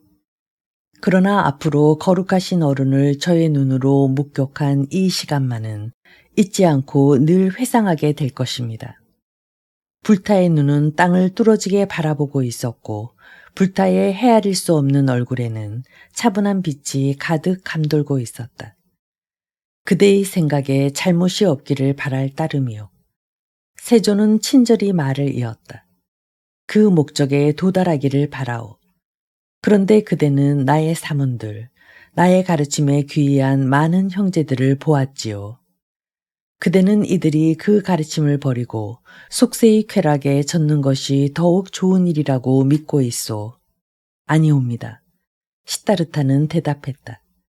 원컨대 그들은 저마다 그 가르침에 따라 목적을 이루기를 바라나이다. 저는 다른 사람들의 생활 태도에 대하여 비판하고 싶지 않습니다. 다만 저 자신에 대해서는 비판하고 선택해야 하며 배격할 것을 배격해야 한다고 생각합니다. 오, 세존이시여, 우리 사문들은 각자가 스스로 해탈하는 길을 찾고 있습니다. 만일 제가 세존의 제자가 되면 저 자신은 외면상으로 그릇된 안일에 이르러 구원을 얻을 따름이고 진정한 의미에서의 구원은 얻지 못하지 않을까 그것이 두렵습니다. 세존의 가르침과 세존에 대한 저의 사랑과 교단을 제 것으로 만듦으로써 참된 나를 잊어버릴 것이기 때문입니다. 고다마는 얼굴에 미소를 띄우며 친절하고 명랑한 태도로 낯선 시타르타의 눈을 유심히 바라보다가 몸을 약간 움직여 작별을 고했다. 오, 사문이여, 그대는 지혜로운 사람이요. 세존은 말하였다. 그대는 지혜로운 말을 할 줄 아는군. 하지만 지나친 지혜는 경계하는 게 좋소. 불타는 그 자리를 떠났다. 그때의 불타의 눈과 미소는 영원히 시타르타의 기억에 새겨졌다. 나는 일찍이 그렇게 보고 그렇게 웃으며 그렇게 안고 걷는 사람을 보지 못했다. 그리고 나도 그렇게 자유롭고 존귀하고 공손하고 명랑하고 천진스럽고 신비스럽게 보고 웃고 걷게 되었으면 하고 생각했다. 자기 자신의 가장 깊은 곳까지 도달한 자만이 그렇게 올바로 보고 또 걸을 수 있을 것이다. 그렇다. 나도 나의 가장 깊은 곳까지 도달하도록 노력해야겠다. 나는 한 인간을, 그의 앞에서는 자연히 머리가 수그러지는 한 인간을 보았다. 나는 앞으로 다른 어떤 사람에게도 결코 머리를 수그리지 않을 것이다. 다른 어떤 사람에게도. 불타의 가르침도 나를 유혹할 수 없었거늘 하물며 다른 가르침이랴. 시타르타는 생각했다. 불타는 나한테서 많은 것을 빼앗아갔다. 하지만 빼앗아간 것보다 더 많은 것을 나에게 주었다. 불타는 나한테서 친구를 빼앗아갔다. 그는 전엔 나를 믿고 있었으나 지금은 자기 자신을 믿고 있다. 전엔 나의 그림자였으나 지금은 자기의 그림자가 되어 있다. 불타는 이 친구를 빼앗아갔지만 그 대신 그는 나에게 시타르타를, 나 자신을 주었다. 각성. 시타르타는 완전한 인격자 불타인 고마다가 있는 성림을 떠날 때 자기가 걸어온 반생도 이 성림 속에 남겨놓은 것처럼 생각되었다. 그는 이런 생각에 사로잡힌 채 천천히 발길을 옮겼다. 그는 깊은 물속에 잠기듯이 감정의 밑바닥에서 원인의 구석구석에 이르기까지 깊이 생각해 보았다. 원인을 아는 것은 사고의 힘이요. 감각도 사고를 통해야만 인식되고 그 감각이 오래 기억에 남게 마련이다. 뿐만 아니라 그 감각 내용은 비로소 본질적인 것이 되어 빛나게 된다고 그는 생각했다. 그리고 그는 자기가 이미 어엿한 성인이 되었다고 느꼈다. 그리하여 마치 뱀이 허물을 벗듯이 자기에게서 하나의 현상이 떠났다는 것을 확인하게 되었다. 즉 청춘기에 따르게 마련인 하나의 현상인 스승으로부터 배우려던 욕구가 사라진 것이다. 그의 눈앞에 나타난 가장 고결하고 지혜로운 마지막 스승인 성자 불타까지도 버렸던 것이다. 그는 그 스승에게서 떠나야만 했다. 그의 가르침에 귀의할 수 없었기 때문이다. 그는 천천히 걸으면서 자문해 보았다. 도대체 스승의 가르침을 통하여 내가 배우려고 했던 것은 무엇인가? 그리고 그렇게 많은 것을 가르쳐준 그들이 지금까지 너에게 가르쳐주지 못한 것은 대체 무엇인가? 이때 그는 문득 이런 생각이 들었다. 그것은 자아이다.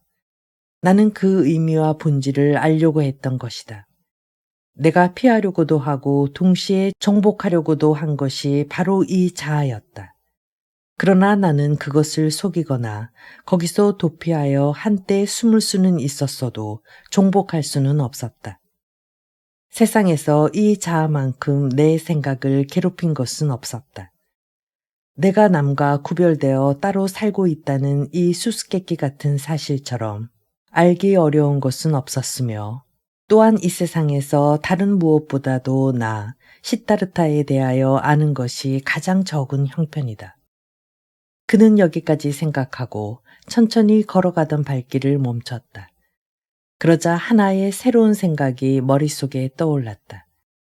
내가 나 자신에 대하여 아무것도 모르고 따라서 시타르타 자신이 나에게 낯설고 알 수 없는 존재라는 것은 단지 하나의 원인에서 오는 것이다. 즉, 그것은 나 자신에 대하여 불안을 느끼고 나 자신으로부터 도피하려고 했기 때문이다. 나는 아트만을 찾았다. 나는 브라만, 우주의 주제자를 찾았다. 나는 마음의 본질을 알아보기 위해 아트만을, 생명을, 신성을, 궁극적인 것을 찾느라고 애써 고행을 하여 나의 껍질을 벗기려고 하였으나 결국 그 때문에 나 자신을 잃고 말았던 것이다. 시타르타는 눈을 번쩍 뜨고 자기 자신을 돌아보았다. 얼굴에 희색이 넘치고 오랜 꿈에서 깨어난 듯 커다란 감격이 온몸을 뒤흔들었다. 그는 무엇을 해야 하는지를 아는 사람처럼 발길을 재촉했다. 오! 하고 그는 깊은 한숨을 내쉬고 생각에 잠겼다. 나는 이 시타르타를 다시는 놓치지 않을 것이다. 앞으로 아트만에 대하여 사색하고 고행을 일삼지는 않을 것이다. 낡아빠진 사물 속에서 인생의 비밀을 찾으려고 자기를 죽이려 들거나 괴롭히진 않을 것이다. 요가 베다도, 아탈바 베다도, 고행자도, 아니, 아무리 훌륭한 교훈도 나를 가르치지는 못할 것이다. 나는 나 자신으로부터 배울 것이다. 나 자신이 나의 스승이 될 것이다. 그리하여 나는 나를 불가사의한 시타르타를 알아낼 것이다. 시타르타는 세상을 처음 대하는 듯 주위를 돌아보았다. 세상은 아름답고 다채로웠다. 세상은 이상하고 신비스러웠다. 여기는 푸른빛, 저기는 노란빛, 그리고 이곳에는 초록빛. 하늘은 푸르고 강은 유유히 흘러가고 숲은 우거지고 산은 높이 솟아있었다. 모든 것이 아름다운 수수께끼처럼 신비스럽기만 하였다. 이런 세상에서 시타르타는 자기 자신을 탐구하기 위해 길을 떠나고 있었다. 모든 것이 푸릇푸릇한 산과 강이 그의 눈에 보였다. 세상은 마라의 마술도 아니고 미망의 가면도 아니었다. 복잡한 것에서 유일한 것을 찾아내려는 바라문들이 생각하고 있는 것처럼 세상은 무의미하고 값없는 우연한 현상계도 아니었다. 푸른 것은 푸른 것이고 강은 강이었다. 여태까지 시타르타의 눈에 비친 푸른빛과 강의 유일한 자, 거룩한 자가 숨어 있었으나 지금은 노란빛과 푸른빛, 하늘, 숲, 그리고 시타르타가 그대로 신성한 모습으로 보이는 것이었다. 그것이 곧 이른바 신성한 것의 의미였다. 이렇게 의미와 본질은 사물을 떠나 그 등 뒤에 있는 것이 아니라 사물 속에 내포되어 있는 것이라고 생각하기에 이르렀다. 나는 지금까지 얼마나 어리석은 벙어리였던가. 그는 걸음을 재촉하면서 생각에 잠겼다. 누구나 책을 읽고 그 의미를 알려면 문자나 기호를 멸시하여 그것을 착각하거나 무가치한 껍질로 간주하지 않고 한 글자 한 글자 정독하며 배워야 할 것이다. 그런데 세 개의 책, 나의 본질에 대한 책을 읽으려던 나는 먼저 그 의미를 예상하고 그 문자와 기호를 경시하였다. 그리하여 형상의 세계를 미망이라고 보고 내 눈과 혀를 우연히 만든 무가치한 것이라고 생각하였다. 그러나 이것은 이미 지나간 생각이고 나는 이제 크게 깨달았다. 오늘 처음으로 이 세상에 다시 태어난 것이다. 시타르타는 이렇게 생각하자 갑자기 길에서 뱀을 만난 사람처럼 발걸음을 멈췄다. 그것은 이런 생각에 사로잡혔기 때문이다. 참으로 각성하고 새로 태어난 것은 생활을 정과는 전혀 달리 활발하게 해나가야 한다. 오늘 아침에 깨달은 바가 있어 나 자신의 길을 가기 위해 기원 성림을, 불타의 성림을 떠날 때 나는 몇 해 동안 고행자로서의 수도를 하였으므로 고향의 아버지에게로 돌아가는 것은 극히 자연스러운 뜻이요 자명한 처지라고 생각했다. 그러나 길가에서 뱀을 보듯 우뚝 멈춰선 순간 그는 다음과 같이 깨닫게 되었다. 나는 이미 종전의 내가 아니다. 나는 지금 고행자도 승려도 바라문도 아니다. 그런데 아버지 곁에 돌아가서 무엇을 하겠단 말인가? 가르침을 받을 것인가? 제사를 지낼 것인가? 참선을 할 것인가? 이런 것들은 이미 과거의 일이 되어버렸다. 앞으로 이런 것은 하나도 할 필요가 없다. 시타르타는 그대로 우뚝 서 있었다. 한동안 그의 심장은 얼어붙은 것 같았다. 그는 고독을 뼈저리게 느끼는 동시에 작은 동물과 같이 날짐승처럼 토끼처럼 가슴이 얼어붙어 왔다. 오랫동안 고향을 떠나 살아왔지만 지금까지 고독은 느껴보지 못했던 것이다. 그런데 그는 지금 그것을 뼈저리게 느꼈다. 멀리 타양에 떨어져 있을 망정 언제나 아버지의 아들이요, 바라문이요, 가장 높은 계급이요, 유식한 자였다. 그러나 지금 그는 시타르타요, 한 사람의 각성자에 지나지 않는 것이다. 그는 숨을 크게 들이쉬고 전신이 갑자기 얼어붙은 듯 부들부들 떨었다. 아무도 그만큼 고독할 수는 없었다. 귀족이나 실업가에 예속되어 함께 사는 범속한 사람들은 물론 일반 바라문들도 그렇게까지 절실한 고독은 느껴보지 못했을 것이다. 그리고 세상을 등진 은자일지라도 혼자 사는 사람이라도 이렇게까지는 고독하지 않을 것이다. 그들은 일용품을 갖고 있으며 그들의 고향이라고 할 수 있는 계급이 있는 것이다. 그들은 그 계급의 일원이다. 고빈다는 승려가 되었다. 수천의 형제들이 같은 옷을 입고 같은 말을 하고 있다. 그러나 시타르타는 어디 속하고 있는가? 누구와 함께 살아갈 것인가? 누구와 더불어 이야기를 주고받을 것인가? 세상이 자기에게서 사방으로 분산되어 사라져버리고 혼자서 하늘가의 외로운 별처럼 멈춰서서 참혹한 절망의 구렁텅이에 빠진 순간 그는 전보다 더 또렷한 자아의식과 굳은 결의를 하고 거기서 솟아올랐던 것이다. 그는 이것이야말로 도를 깨달은 최초의 전율이요 새로 탄생하는 최후의 몸부림이라고 생각했다. 그는 다시 발길을 옮기기 시작했다. 빨리 그리고 참을 수 없는 듯이 걷기 시작했다. 그러나 집으로 가는 것도 아니었고 고향의 아버지에게로 가는 것도 아니었다. 제1부를 마치며 시타르타는 거룩한 성자 고다마를 떠나며 중요한 진실을 깨닫습니다. 세상 그 어떤 위대한 스승의 가르침도 나에게 지식을 줄 수는 있지만 깨달음이라는 체험을 대신해 줄 수는 없다는 사실을 말이죠. 그가 그토록 찾아 헤맨 내면의 진짜나, 즉 아트마는 누군가의 설법이 아닌 오직 자기 자신의 발걸음으로만 도달할 수 있는 영혼의 깊은 바다였습니다. 이제 스승도 친구도 없이 세상에 홀로 남겨진 시타르타. 그가 자신의 아트만을 찾아 세속이라는 완전히 새로운 학교로 발을 내딛는 다음 여정 제2부가 이어집니다. 제2부 일본에 있는 사촌형 비레름 군데르테에게 바치다. 카마라 시타르타는 한 걸음 내디딜 때마다 새로운 것을 배웠다. 그것은 세상이 이미 달라져 황홀하게 보였기 때문이다. 그는 동산 숲속에서 떠오른 태양이 서쪽 해안의 야자수 위에 지는 것을 유심히 바라보았다. 밤하늘에는 별들이 질서 있게 반짝이고 낫달이 푸른 강 위에 쪽배처럼 떠있는 것을 보았다. 나무와 별, 짐승과 구름, 무지개, 바위, 꽃과 풀, 여울과 강, 아침 이슬에 반짝이는 숲풀, 멀리 솟은 푸른 산, 지저귀는 새, 붕붕거리는 벌, 들판에서 불어오는 은빛 바람 등을 또한 보았다. 해와 달은 언제나 빛났고 강은 울부짖으며 흘러가고 벌은 붕붕거리며 울어댔다.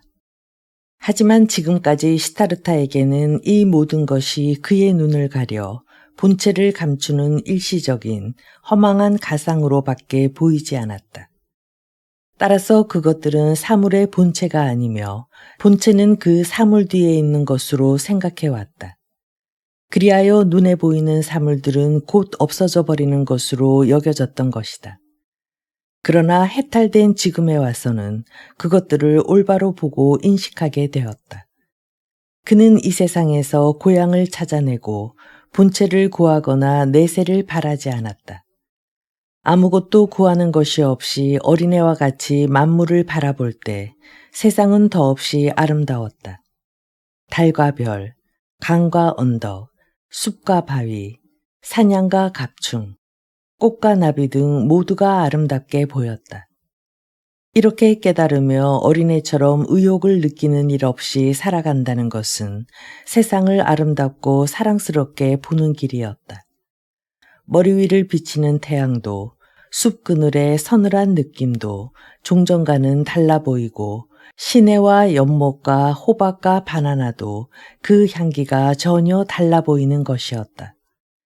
낮도 밤도 한결 짧아 바람을 안고 달리는 돛대처럼 시간이 빨리 흘러갔다.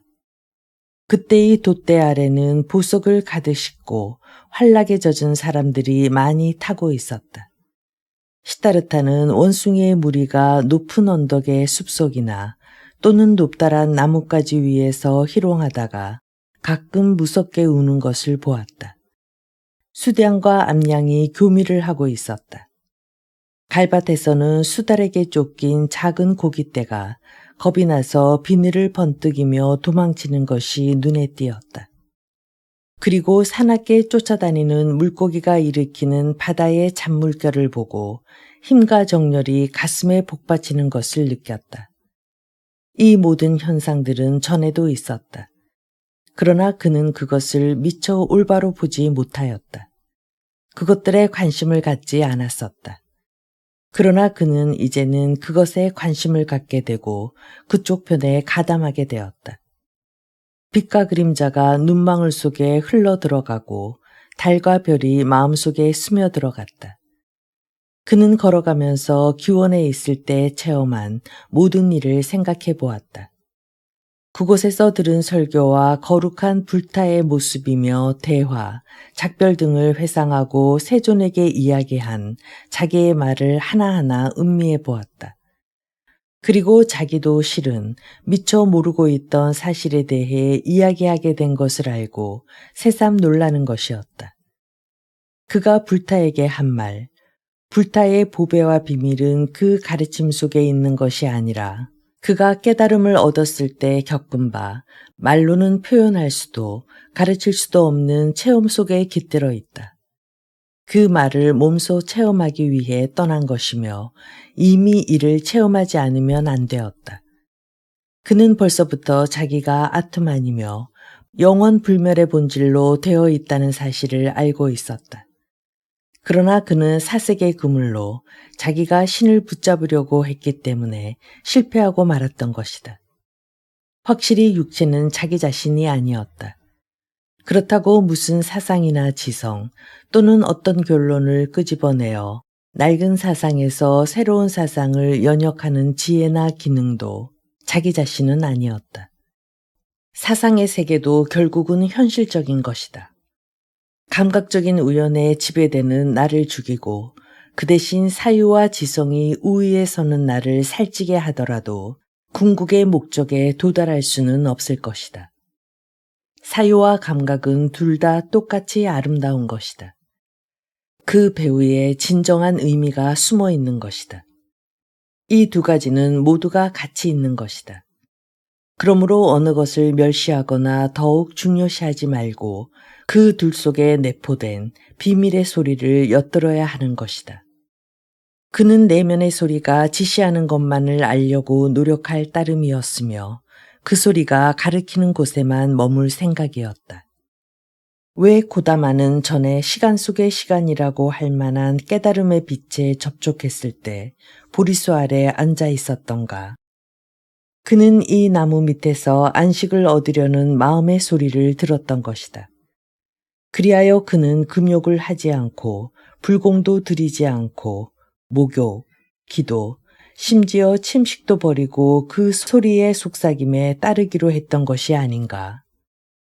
그가 다른 외부의 명령에 따르지 않고 다만 내면의 소리에만 순종한다는 것은 훌륭한 일이며 또 필요한 일이었다.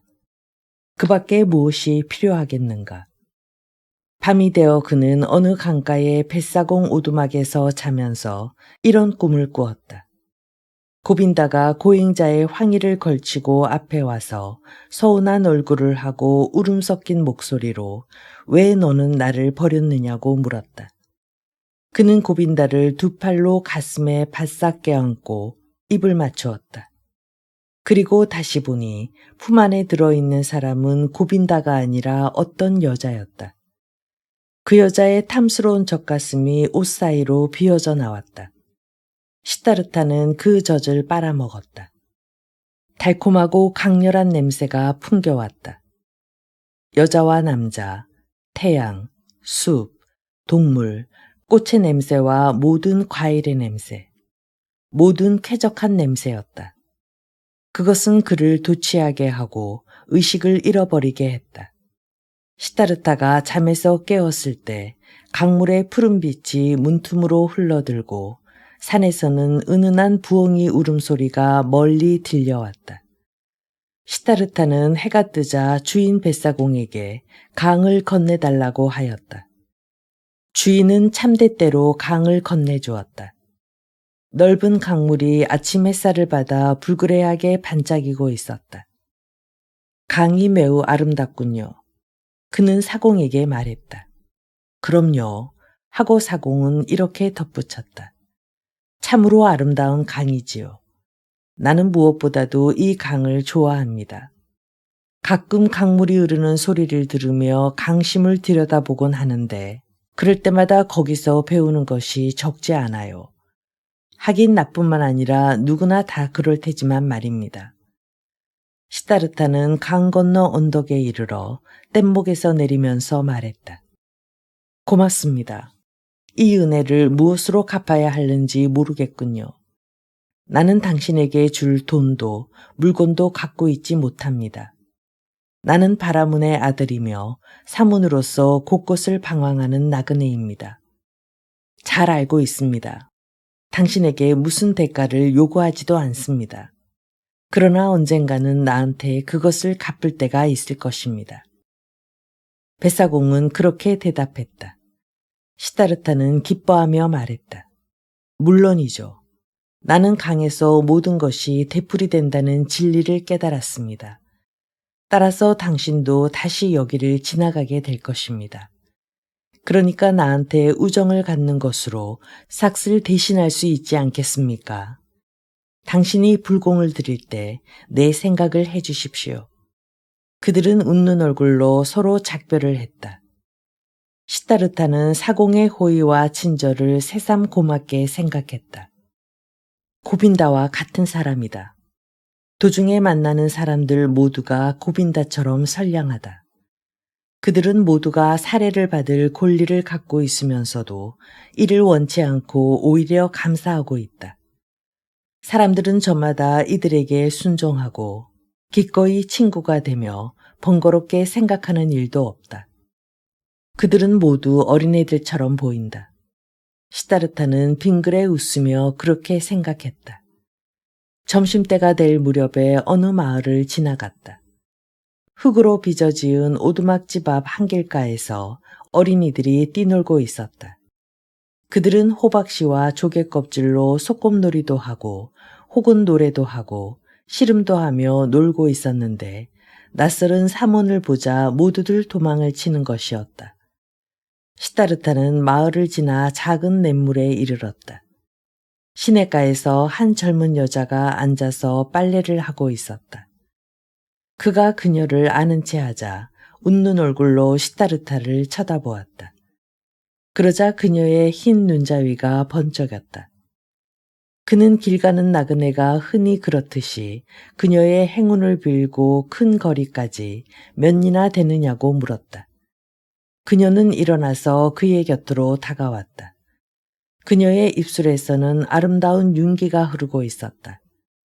그녀는 시타르타에게 농을 걸었다. 밥을 먹었느냐고 묻고 사문들은 밤에 숲속에서 혼자 자며 여자를 멀리한다는데 정말이냐며 물었다.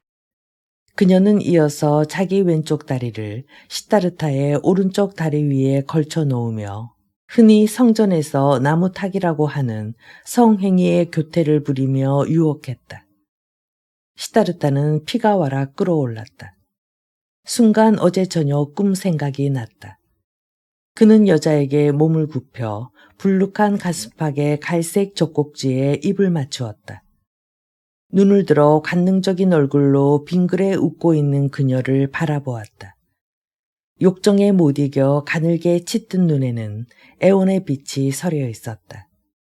시타르타는 동경하여 맞이 않던 이성의 품에서 흥분의 도가니에 빠져들었다.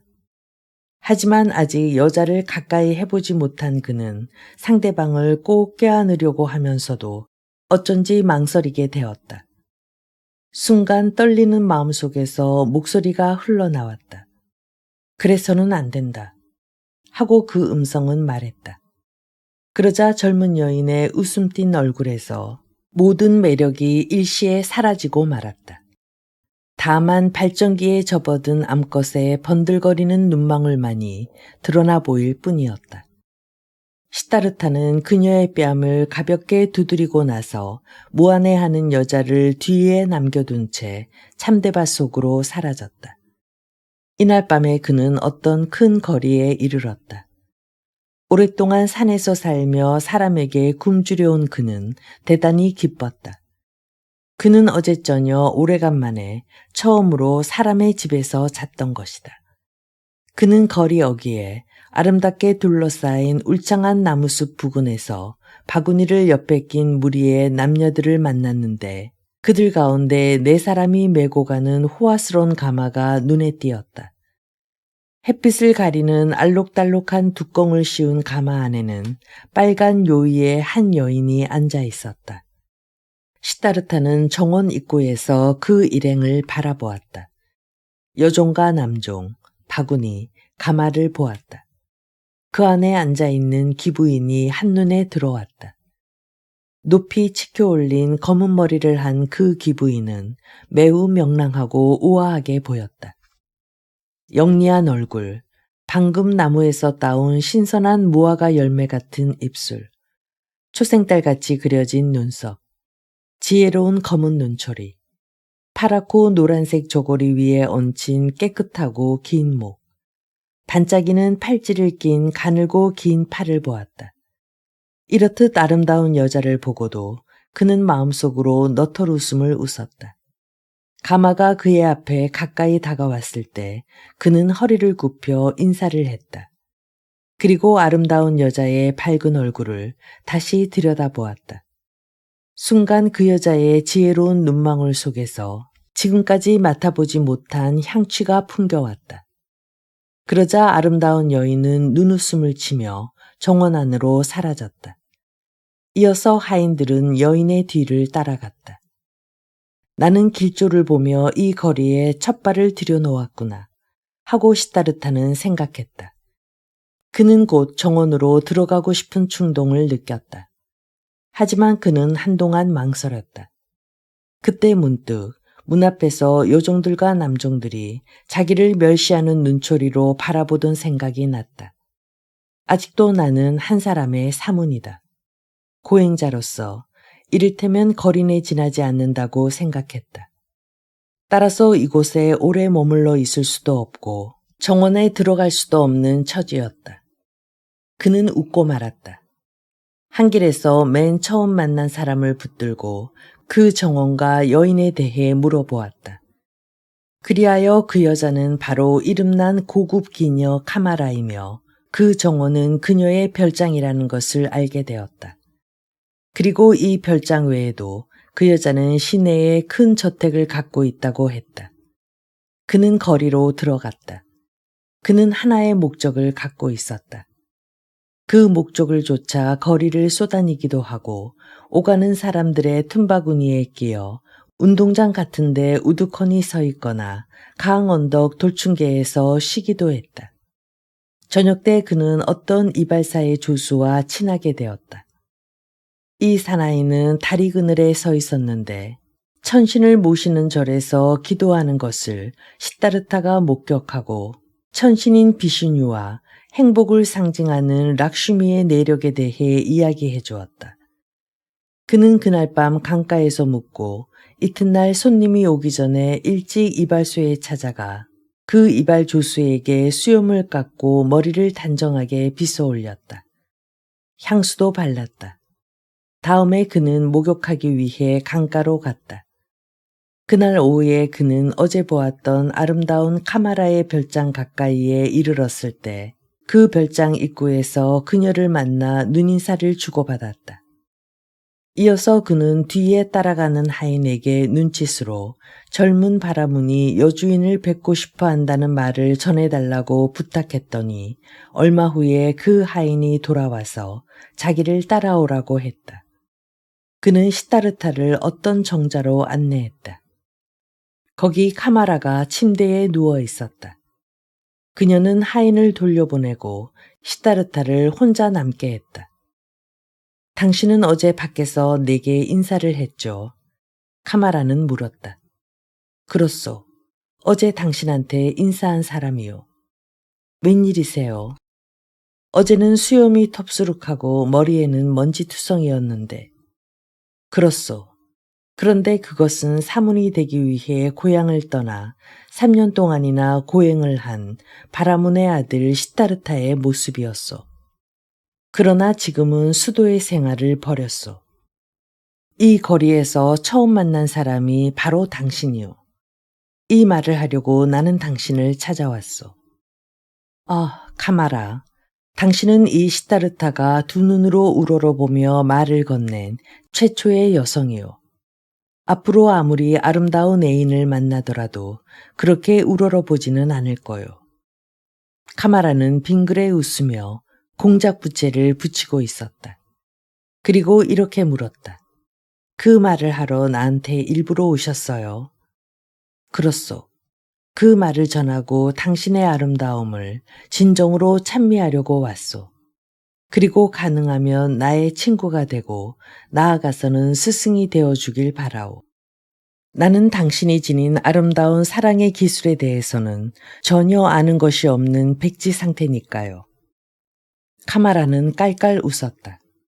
사문이 산에서 나를 찾아와서 뭘 배운다는 것은 있을 수 없는 일이에요. 머리가 흩어지고 남루한 옷차림을 한 사문이 내 앞에 나타나리라고는 꿈에도 상상 못했군요. 하긴 많은 젊은이들이 나를 곧장 찾아오죠. 그 가운데는 바라문의 아들도 섞여 있어요.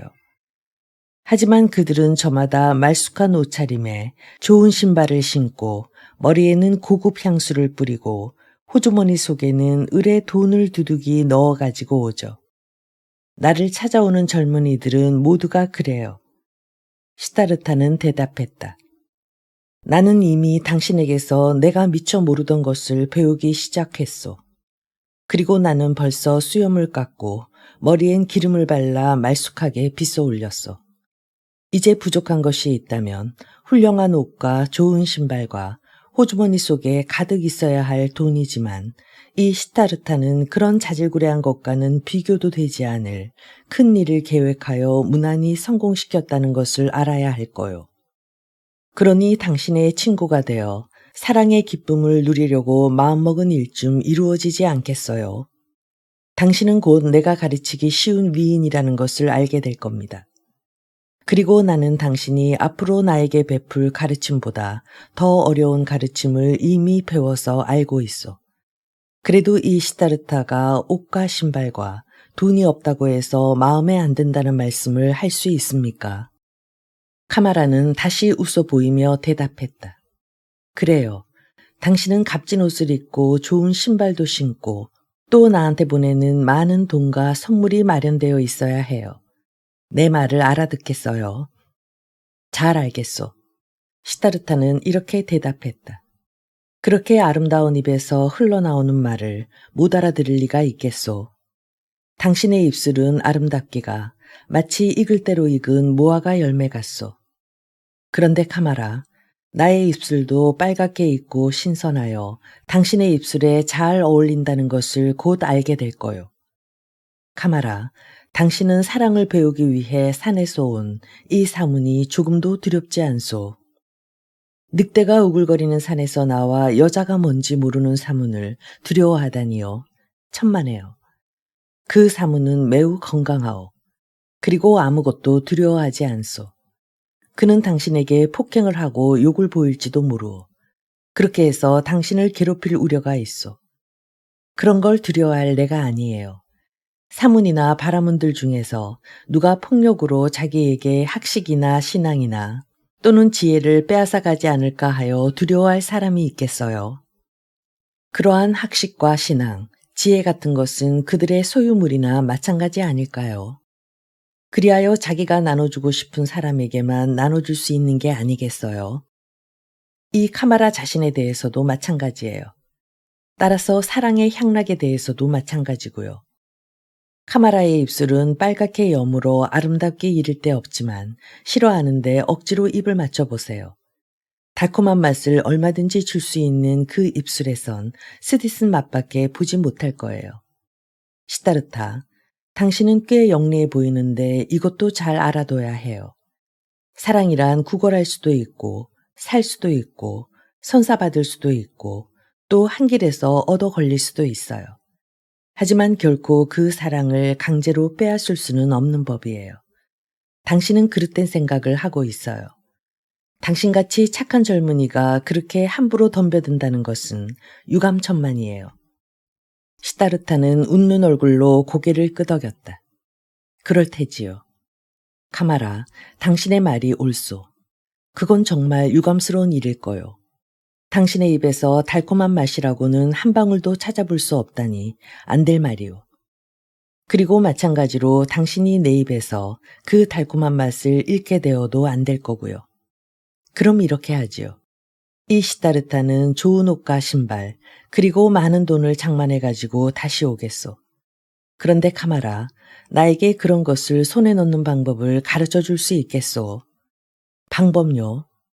왜 없어요? 산에서 늑대처럼 이곳으로 내려온 가난하고 무지한 사람이라면 가르쳐 줄 수도 있지요. 카마라, 그렇다면 말해줘. 그것을 당장 얻으려면 어디로 가야 하는지. 그건 당신뿐만 아니라 많은 사람들이 알고 싶어 해요. 당신은 지금까지 배워온 일을 해야 해요. 그러면 돈과 옷과 신발을 얻을 수 있을 테지만 다른 방법으로는 안 될 거예요. 당신은 대체 무엇을 할 줄 아세요? 나는 깊은 명상에 잠길 수 있고 오래 기다릴 수 있어. 또 단식도 할 수 있어. 그 밖에 또 할 수 있는 일은 없나요? 참, 시를 지을 줄 아오. 시를 지어줄 테니 입술을 허락하겠소. 당신의 시가 마음에 들면 허락하죠. 대체 어떤 시예요? 시다르타는 잠시 생각한 뒤에 이렇게 읊었다. 녹음 짙은 정원으로 들어가는 어여쁜 카마라요. 정원 입구에 선 초췌한 사문이 그 연꽃을 보고 고개를 숙였더니 카마라는 웃으며 고마워하네. 청년은 문득 생각하였네. 신을 섬기느니 어여쁜 카마라를 섬기는 편이 더욱 바람직한 일일 것이라고. 카마라는 기뻐하며 손뼉을 쳤다. 손목에 낀 팔찌가 쟁그랑 소리를 내며 울렸다. 당신의 시는 참 아름다워요. 초췌한 사문이여, 실로 저의 입술을 준다 해도 저는 아무것도 잃어버렸다고 생각하지 않겠어요. 그녀는 눈짓으로 시다르타를 오라고 불렀다. 그는 자기 얼굴을 그녀의 얼굴 위에 가까이 가져갔다. 그리고 탐스럽게 무르익은 무화과 열매 같은 입술에 입을 맞추었다. 그녀는 오랫동안 그와 입을 맞추었다. 시다르타는 커다란 경의를 느꼈다. 카마라는 얼마나 그의 입술을 잘 이끄는지, 얼마나 현명한지, 마음대로 시다르타의 입술을 조종하며 잠시 떼기도 하고 다시 끌어대기도 하는 것이었다. 아무튼 첫 키스를 하는 입술과 입술은 잘 어울리고 세련되었다. 그녀는 여러모로 시다르타의 입술을 습격했다. 그는 이윽고 길게 한숨을 쉬며 자리에서 일어났다. 순간 눈앞에 놀라운 일이 일어났다. 거기에는 배울 점과 값진 것이 많았다. 그는 어린애처럼 놀랐다. 당신의 시는 대단히 아름다워요. 카마라가 말했다. 내가 부자였다면 사례를 많이 할 수 있을 텐데. 그렇지만 필요한 많은 돈을 벌려면 시를 가지고서는 어려울 거예요. 당신이 이 카마라와 사귀려면 돈이 많이 들 테니까요. 카마라, 당신은 어쩌면 키스를 그렇게 아름답게 합니까? 시다르타는 더듬거리며 말했다. 저는 원래 기술이 능란해요. 덕택에 옷이고 신발이고 팔찌고 그 밖에 좋은 물건들을 얼마든지 손에 넣을 수 있죠. 그런데 당신은 명상에 잠기며 단식하고 시 쓰는 것 외에 또 뭘 할 줄 아세요? 시다르타는 대답했다. 제가를 부를 줄 알지요. 그러나 그건 앞으로 부르지 않을 작정입니다. 그 밖에 또 주문도 외울 줄 알지만 그것도 다시는 입 밖에 내지 않을 작정이요. 나는 책을 많이 읽었소만. 잠깐만. 카마라는 그의 말을 가로채고 이렇게 물었다. 글을 읽을 줄 안다고요? 그럼 쓸 줄도 아세요? 물론이죠. 글을 쓸 줄 아는 사람이 많지 않아요. 흔치 않지요. 나도 글을 쓸 줄 몰라요. 당신이 글을 읽고 쓸 줄 안다니 부럽군요. 혹시 주문을 부탁하는지도 몰라요. 이때 하인 한 사람이 달려와서 여주인의 귀에다 뭐라고 소곤거렸다. 손님이 왔어요. 어서 여기를 피해 주세요. 여기 당신이 있는 것을 보여줘서는 안 돼요. 조심하세요. 내일 또 뵈어요.